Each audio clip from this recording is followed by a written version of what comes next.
வாழ்க தமிழ், வாழ்க உலகத்தார். நான் உங்கள் அன்பு தோழன் பா. மூவேந்திர பாண்டியன். நாளொரு திருக்குறள் வரிசைக்காக இன்று நான் உங்களை இன்முகத்தோடு வரவேற்கின்றேன். இன்றைய பொழுதில் நாம் பொருட்பாலில் 74வது அதிகாரமாக உள்ள நாடு என்ற அதிகார தலைப்பின் கீழ் அமையப்பெற்ற 737வது திருக்குறளை பற்றி அறியப்படுகின்றோம்.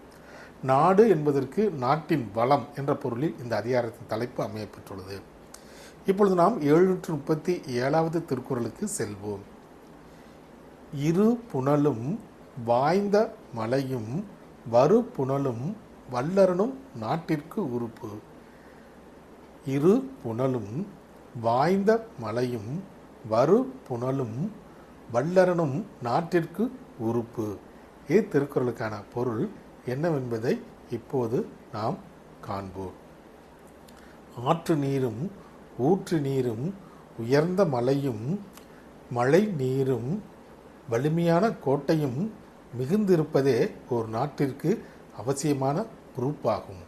மீண்டும் பொருள்: ஆற்று நீரும் ஊற்று நீரும் உயர்ந்த மலையும் மழை நீரும் வலிமையான கோட்டையும் மிகுந்து இருப்பதே ஒரு நாட்டிற்கு மிக சிறந்த உறுப்பாகும் என்பது இத்திருக்குறளுக்கான பொருளாகும். வள்ளுவரின் வழியை பின்பற்றி நாமும் வாழ்வில் வெற்றியை காண்போம். நன்றி, வணக்கம், ஜெய்ஹிந்த்.